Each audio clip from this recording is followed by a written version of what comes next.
everybody. Welcome to the Fire It Up with CJ show. We have W. Keith Campbell, who's a professor at the Psychology of the University of Georgia, as well as the author of the new book, The New Science of Narcissism, Understanding One of the Great Psychological Challenges of Our Time and What You Can Do About It. And you can find him at wkeithcampbell.com. All right, so we were in the previous segment, we were talking about defining narcissism, and it's way more dimensionalized than I understood it to be. So that was my discovery. What was your discovery as you wrote this book? What did you learn that you didn't really know before? Well, yeah, a lot of it is, to be candid, is the same stuff we're talking about. When I got into this, 20 years ago, I was really focused on this more grandiose narcissism and this more vulnerable form is something I just didn't see. The clinical people would tell me about it, but I didn't really see it. It just what I was, I'm so extroverted and I'm always out there and I'm running into these really narcissistic figures. So it took me a long time to really see that more vulnerable form and see how these pieces were working together. And this is why when I describe it, it's sort of nuanced. That's because that's how the field is. There really are these different forms. And so I think that was surprising to me. And I think some of the way this is dealt with socially. So clinically, when people talk about narcissism, they're looking at this fragility and you're wounded and how do we heal it? You walk down the street to the prison system in forensic psychology, and where you have a lot of narcissism and violent crime, but over there we talk about it as psychopathy, and we say, oh, those people are predators. They're not redeeming. We're not going to do help. We're going to put them in jail and say they're predators. Same basket of traits, but you go into another world and they're predators. Then you walk down the street to the business school, and they're winners. So it's this really complicated. So I think the other thing that I realized with a lot of this is that narcissism is really a trade-off, is that there are places in life where it kind of helps people. There's places in life where it hurts people. One thing you mentioned here is where we see it hurt us is interpersonally. I don't like your narcissism because you're saying you're better than me and you're better looking than me and I'm worse than you. And I don't really like that in a friend. But if I'm working for somebody and they seem really narcissistic, I go, oh, look at that leader. They're so confident. They know what they're doing. I'm going to follow them to the gates of hell. I'm not that. I'm a little insecure. I don't know what the right thing is, but this person really seems to have it figured out. Wow. That's So such an interesting thing. It's this really complicated thing. Or I fall in love with somebody. I meet this beautiful woman. She looks so confident. She's attractive. I'm like, oh my God, this is the most beautiful woman ever. I'm going to fall in love with her for the rest of my life. And then we're in a relationship for 3 months. And I'm like, let's talk about my needs. She's like, well, let's talk about my outfit. And I'm like, wow, that was a great 3 months. But now it's not as great as it was because I want it to be about me a little bit. So that's why so the narcissism is this weird trade-off where in a world where it's all about you and it's about you getting ahead, sometimes narcissism is kind of beneficial. And it's and when it's about forming loving relationships, narcissism is really not that beneficial. I see. So really problematic. So if you have this kind of take charge leader who seems to know what they're doing, I assume that there's a certain kind of charisma. Is there a charisma associated with narcissists? Absolutely. Especially when you first meet people who are more grandiose, they seem confident, they seem attractive. We do these studies what they call thin slices, where you watch somebody for 30 seconds or 60 seconds. People are drawn to people who are narcissistic. Interesting. So they're kind of there's something alluring about them, magnetizing about them, and then they're charismatic. They very confident about what they feel and think, and so that's how people fall for them as leaders. But what are some of the downsides? I assume, just like you were talking about, being married to a narcissist, it may be hard to have a leader that is a narcissist. What are some of the downsides of having a leader that's a narcissist? Yeah, it's very similar because what happens with narcissistic leaders is when they're in charge, when there's a break between the benefit of the leader and the benefit of the organization, people who are narcissistic will take the benefit to themselves rather than the Mm, organization. On the okay. flip side, or what we call maybe servant leaders. So if you go in the Hmm. business literature, they'll talk about servant leadership. Yes, These I'm are people who familiar. are really to, yeah, kind of put themselves behind the organization. Right. Narcissists are the opposite of that. Right. If if you have a narcissistic leader and they're aligned with the company, so if their organization, so if their ego and the organization are one and the same, sometimes they can do very well.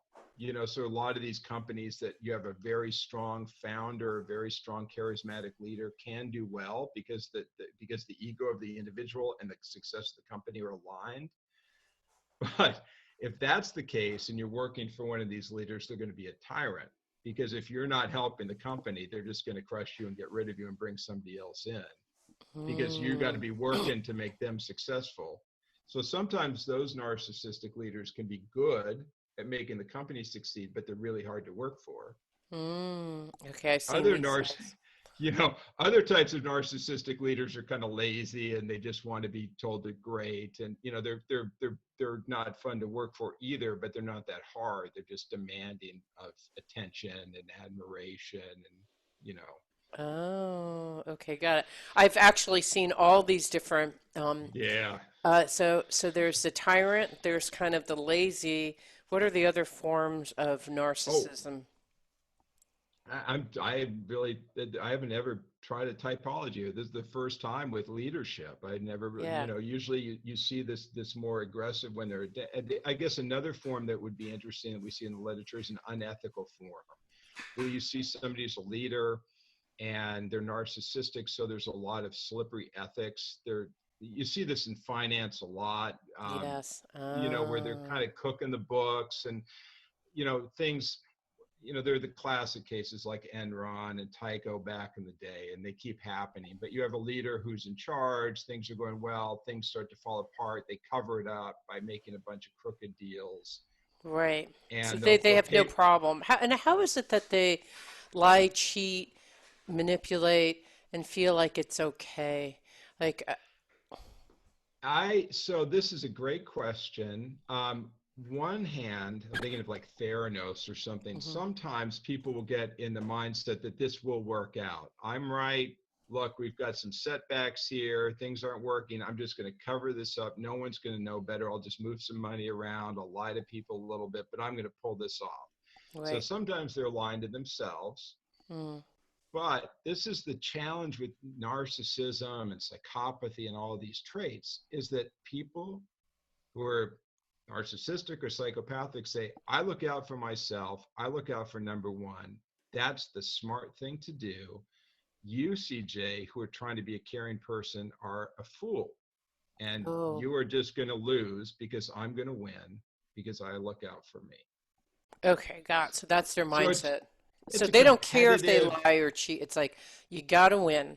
I'm it's looking a out for number competitive. one. So if I'm going to win, I actually have to do those things. And it really doesn't matter because the ultimate game is not about who's caring, who's not, how we're Right. relating. It's like me winning. That's the only Yeah. thing that they're looking That's at. the game. The game is winning and me being on top. And your game about caring and being loving is kind of a silly game. And I don't Sucker. really Game want to for play that. suckers. It's a Okay. sucker. I like that. That's a really, I mean, honestly, when I first studied psychopathy, this back at University of Wisconsin, decades ago, and I first had this discussion we're having with an older graduate student, and it was the same thing. He's like, they think you're a sucker, Yeah. and that's how these psychopaths will work. And they're happy to admit it to you too. It's not like, Right.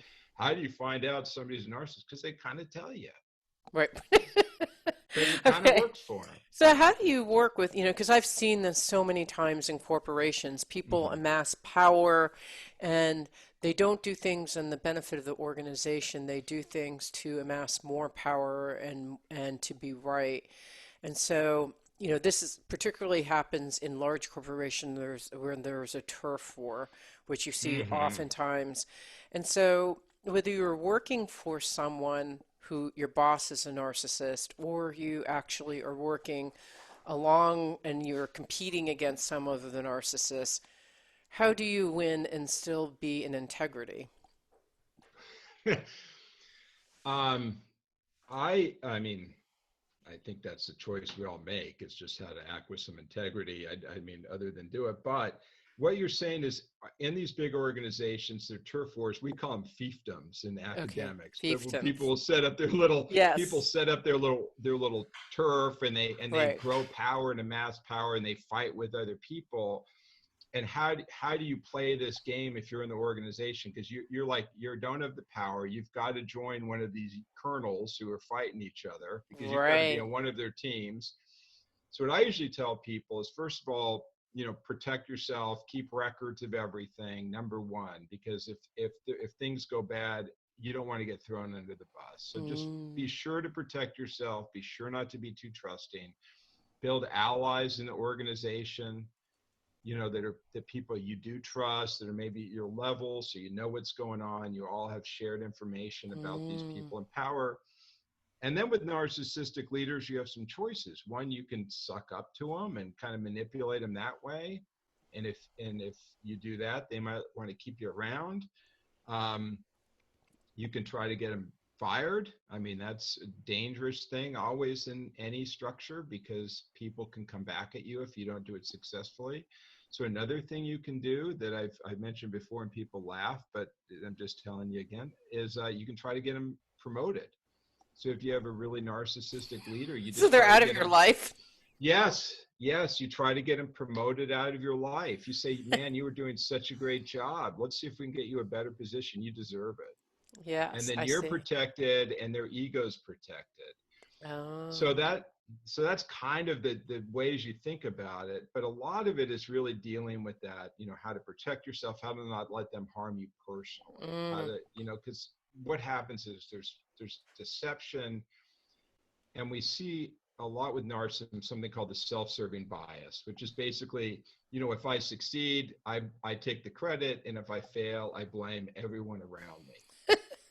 And so this is the concern when you're working with people who are narcissistic, is you're going to take the blame for all the failure, ah, and they're going to keep you around until they can dump a bunch of I failure see. on So you. if you actually keep records and stuff, it's like then you're okay. I Yeah. get it. All right, got it. And if you're trying to leave the narcissist, they're probably like, fine, if you're not with me, then you're against me. Goodbye. They is, well, in relationships, in marriage relationships, when people try to leave, and if the narcissist sees them as a possession, it can be Mm, very, very hard. I don't know if people remember the OJ case, but there are examples of this where you have very controlling narcissistic spouses. These are often men, but don't have hmm. to be. And if someone tries to leave, and they don't want you to leave because it seems like you're taking power from you, they might not want you to leave. So people try Interesting. strategies so that, I mean, these can be really horrible discussions. I'm trying to keep this light, but the discussions are, I tried to be so boring for my husband that he just didn't want me around. Just tried to have no interest. So he said, I don't want him anymore. Or try to get him interested in something else, I think that girl's really cute. Why would you go over and check her out? She right. really thinks you're handsome. Right. Yeah. So I mean, so it's that. So this stuff can be really, it's really Wow. dark depending on if the person sees you as like a trophy or something they want or something they can control, Wow. or if they see you as something they don't want. Okay, got it. So it's either being the trophy, like how do you spot a narcissist before you get married to them? I mean, Yeah. I assume that, I mean, it would probably be, let me put it this way, it seems like one of the hardest, I'm not saying don't marry a narcissist, but it seems like one of the hardest relationships because you get into a relationship because you have needs Yeah. fundamentally. Like, so if you have someone who's never going to fulfill your needs, how do people get into those relationships? And I'm hearing like how you get out is like being boring Yeah. or being a trophy. Like, I don't know, like, what do you do if you're in one of these relationships and how do you spot it beforehand? Well, that it's hard. And the reason it's hard is because the way we do relationships in our culture, primarily, I don't mean to be too broad brush, but pretty broad brush, is you find somebody you're attracted to. Mm-hmm. And relationships start out with sort of this physical, it's fun, it's Mm-hmm. passion, it's a little bit of attraction. And so, and that is a place where narcissism does really well, because it has to do with extroversion and dating, and it's shallow, and everyone's putting on some airs. And so at those early stages, people who are Mm-hmm. narcissistic are really fun to date. Mm-hmm. And then there's a transition often to a relationship where it becomes more about emotional intimacy and caring. You start thinking about something more long term, and that's where narcissism doesn't work. Mm-hmm.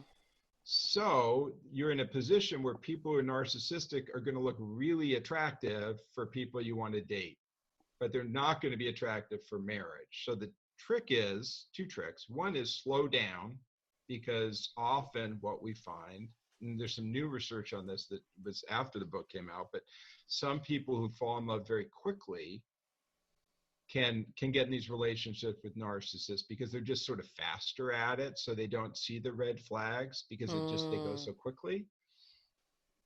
Another thing to do is to look at the person's track record or their dating history. People who are narcissistic will leave a trail of destruction behind them. They, I'm only laughing because I've I, dated narcissists and okay, now yeah, realizing, yes. yes. So I mean, this is what happens. So you'll see this trail of destruction. Now you will ask them, and they will say, "Well, it was that person's fault, and that person's fault, and that person's fault." But if you look, you go, "Oh my God, this person is a disaster." Because they've left all these broken people, these broken relationships, broken workplace. There's just going to be a lot of damage in their wake, especially as they get, 18. I mean, who knows? But, when you get older, you start to see these patterns. Mm, And so it's important to look at patterns. The other thing I suggest sometimes is look at how people don't treat you, but how they treat people that are beneath them in the social standing or social hierarchy. mm, mm. So I look at how people treat the staff. Look at how they treat the guy holding the door, the Uber driver, Mm. the tech people at work. If you want to know people's personality, ask the tech guys at your work, the guys who run around fixing the computers. They know everybody. I mean, Okay. they know every. So you're married to a narcissist, and if they see you as a possession, it may be hard to leave. Um, unless you act really boring, what what are other Yeah. ways in which to relate to someone if you're married to someone who's a narcissist? Well, you know, you get in a marriage and things get really complicated. You're married, you got kids, you got all this stuff. You can't just willy nilly say, I'm over it, I'm bailing. This is just people are in relationships. So you struggle. And therapy is really helpful if you could Hmm. get people into therapy. One of the issues, this is another one of these surprises, when I started doing personality psych, we thought people couldn't really change the personalities much. We thought they were pretty stable, especially when they were young. And it looks now like people's personality can change. So there's hope for change. The challenge with narcissism is there's not a lot of motivation to change. But I think there's a possibility in a marriage to say, look, let's try to up our game. Let's make this marriage better. I want you to be the best man I can be with, the best woman, whatever. And maybe we can work on some things that aren't about your ego, but maybe about being really more engaged with the family, being more engaged with the kids. Sort of focus on the love piece more than the ego piece, because the ego piece can be more threatening, but the love piece is going to be less threatening, if that makes sense. Wait, So so what's a love piece then? What does that it's mean? so often you'll find in a relationship with somebody narcissistic, they think they're kind of a big deal, a little bigger deal than they are, and they're not super loving and emotional. Right. Over generally as people, if somebody thinks they're a little bit of a big deal, we can handle that. That's not a bad trait in people. Think somebody thinks they're all attractive, a little special, a little, they're a little bit good at work, we can handle that. But somebody who's mean and entitled isn't something we really like. Mm-hmm. So when you're working with narcissism, and this is something when we've done research, like asking people who are narcissistic, they're aware of this too, say, hey, let's focus on this part that has to do with the interpersonal relationship. Let's focus on love. Let's focus on let's try to maybe focus on empathy a little bit. So not, hey, you're a wonderful person. You're a 10 out of 10, man. That's great. But let's just be a loving 10 out of 10. Mm, And so if you focus on that more interpersonal piece, you're being a little less threatening, because you're not saying, come on, get off your high horse. You're just an right, idiot like the rest of us. You don't need to say that's not going to right. go over well. No one wants to hear that. But if you say, you're on your high horse, that's great, but let's try to be a loving high horse so the kids have a better relationship with their dad. Maybe that's a better angle for it. I'm not saying this is going to work. I'm just saying an angle to address an issue. That interpersonal angle, I think, is more open for That makes change. logical sense because what you're saying is that this is someone who has grandiose and wants to be seen as the best of whatever. So if you want to be the best dad, husband, Yes. then that means scoring a 10 out of 10 and being like fantastic on this one dimension. And maybe they'll do all the things to look loving, but maybe it actually could be loving and help the Yeah. people around them. Right. Like it might work, and it couldn't hurt. It might work, and it's not going to be threatening, because you're saying, Right. look, you can be you can. I like the way you put it. You're basically trying to align the person's ego needs, their own narcissism, with being a loving person. Right. And I'll give you another example of this. We do this in marketing with like environmentally sensitive products all the time, or ecologically sensitive products. It's like, hey, drive this Prius because you look like you're really cool. Right. So we try to make ecologically sensitive products high in status. Sometimes they call this greenwashing because it's sort of They call it ridiculous. called like a Tesla. Yeah, exactly. Tesla. That's it. This is Yeah. Tesla. The But Tesla so effect. that's actually not a bad name, but that's really what it is. So, so you're kind of playing a little bit of magic, a little bit of a trick there. You're saying, hey, let's take something that's really pro-social in the broader sense. Let's align it with sort of this smaller ego, or this sort of, self-promotion, and we'll make your narcissism work for everyone. Right. We'll make your narcissism work for all of us. And I this love isn't it. I mean, this idea sounds silly, but when I first thought about this, it came back from an old Buddhist, not an old Buddhist, from the 60s Buddhist text. I think it was, maybe it wasn't Suzuki, but one of his students wrote about one of his friends who was a Zen priest who was so egotistical. When he died, he wanted a monument, but instead of a monument, he planted a tree, because he thought, well, it will be out there, but at least I'm providing shade for people. Like, at Yes. least my monument is helping other people. It's not about me. And Right. so that kind of stuck with me, that idea of like how to make your ego at least provide shade for people that come after you. Solace for So, people around you. yes. All right. Okay. Well, in the next segment, I want to talk about, what advice do you have for people who, like, I want to go into a little bit more details on this, but in this segment, we were talking about what do you do if you have a narcissist in your life? You have a narcissistic boss, you have a narcissistic spouse, partner, or whatever. We've been talking to W. Keith Campbell, who's a professor of psychology at the University of Georgia and the author of The New Science of Narcissism, understanding one of the greatest psychological challenges of our time and what you can do about it. So thank you so much for being on the show. It means so much to me that you're listening to the show and would love your support in any way by giving me comments below, or to subscribe to the show, or share the show with friends. Thank you again for your support. Love and blessings. Oh, thank you.